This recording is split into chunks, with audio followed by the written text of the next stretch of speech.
Hello, ladies and gentlemen, and welcome back to the Common Sense Crypto channel. As with you always, this is Rich doing another video today on QNT.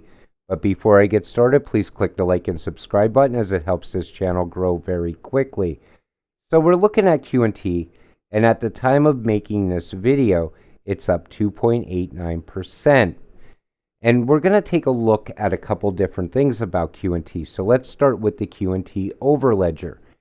This simplifies things. So, the Quant project surrounds the Over Ledger blockchain, operating system, and QNT token. Both are tasked with securing interoperability between multiple blockchains and allowing linking between global networks and chains with more flexibility. An expert group joined the Future of Finance on May 26th to talk through how blockchain integration is unfolding and an important role of law. See, things are getting done. When we're not looking, things are happening. The whole financial system is being built. The new financial system is being built. And we don't see it because most of the time when you're in cryptocurrency, you're looking at price. Where can my crypto go? How high can it get to? When am I going to be rich? When is everything going to moon?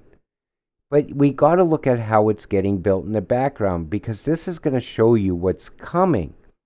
So blockchain has made an appearance over the last 15 years as a strong technology to transform how we interact and transact. It can qualify trust, liquidity, and permanence as has the potential to remove negotiators from processes and create organizations.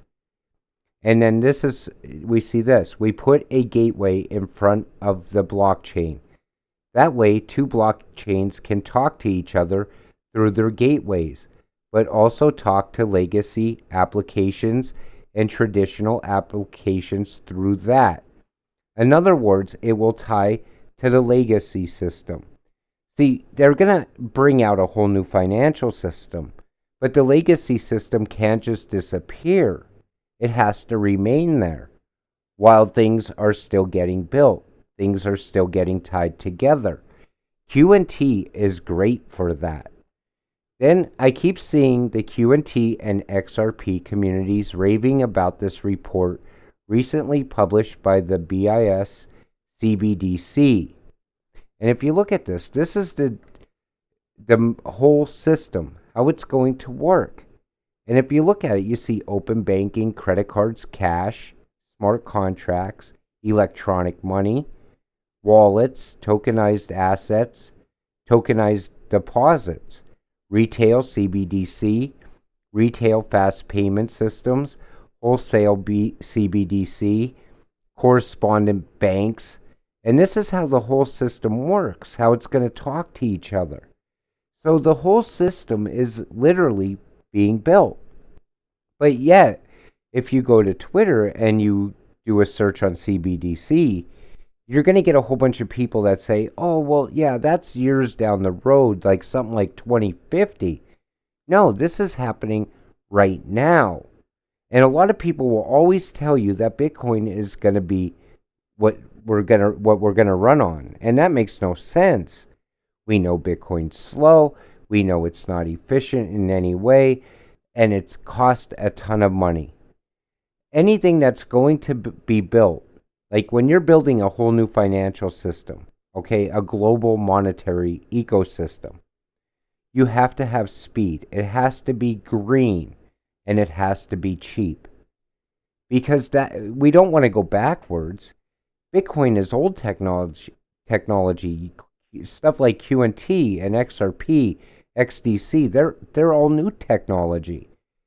So we see here the interoperability operating system does. We see what it does. Now, this is an educated guess, but this makes sense. If you think about it, if you look at it, you have the same central bank money, you have the private sector money coming in from all different things, that you use daily. If you're out shopping, if you're out, transferring money maybe around from bank to bank, things like that, that's all still going to be going on. But then all the money is going to be tied to the central bank. And whoever moves that money is who's going to be the winner in all this. Now, people will always tell you, well, XRP is all the money. But you still have to have QNT involved. You still have to have XDC, XLM, IOTA. All of those coins still have to play a part. Their part. HBAR is going to be part of this also. People will argue with you when it comes to like HBAR and other coins. Coins they never really did their research on. If you're holding anything tied to IBM, you are going to come out rich in the end. And then we see this. So plus, QNT is still on Ethereum blockchain. And BIS had a ton of info on why Ethereum should never be used by any human being alive. Well, I could tell you this is coming right now.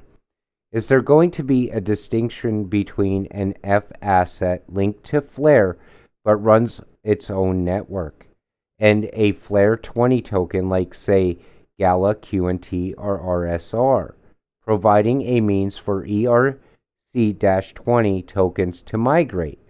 There's a handful I'd invest in if they were running on Flare instead of Ethereum. And I believe QNT is coming to Flare. You got to remember something. Flare isn't out yet. It gets released on July 4th. I keep saying it in a lot of videos. I believe it was intended to be released on July 4th or launched because I believe that's the day we get financial freedom or financial independence. And I think that's why it's being released on that day.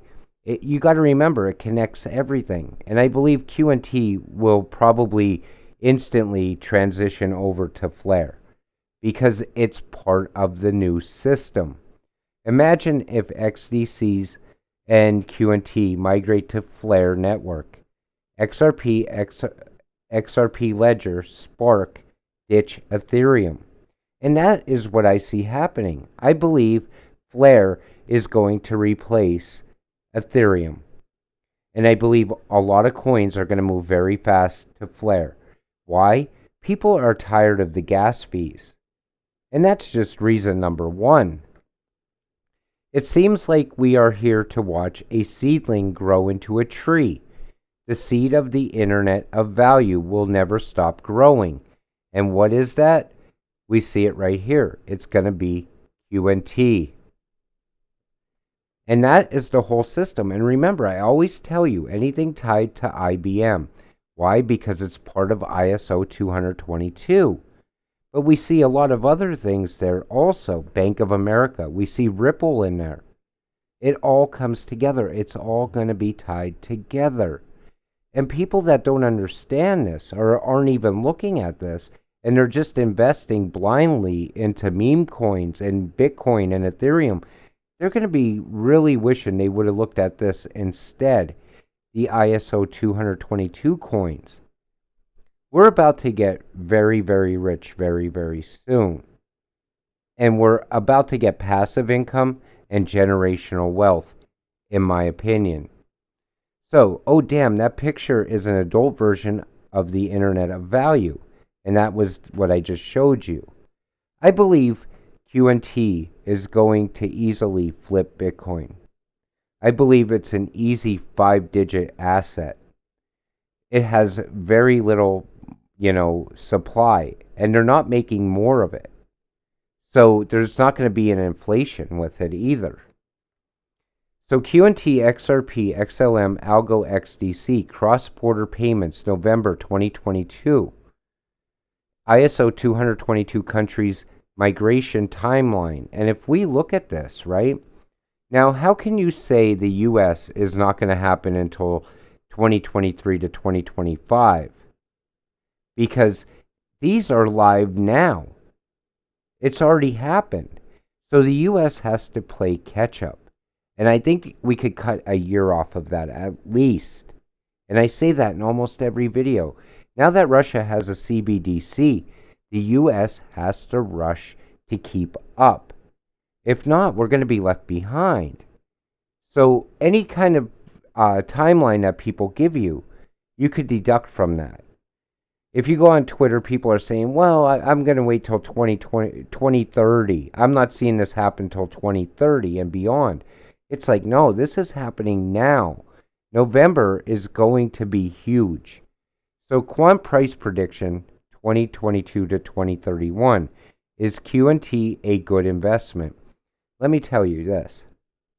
I'm not even going to bring up the price predictions on this because they're only speculation. They're only speculation on past performance. Let's put it that way. QNT has a ton of utility, a ton of use case. So when we go into a utility run, you can't put a price on QNT. No one knows what that price could be, as well as the rest of these ISO 222 tokens. So I'm not even going to give you a price prediction, but I could almost bet that it's going to be 5 digits. And then we see this. QNT is actually relatively safe. Quant is partnered with Oracle and KPMG. Those companies would not risk their time, money, and reputation working with a company unless they trusted them.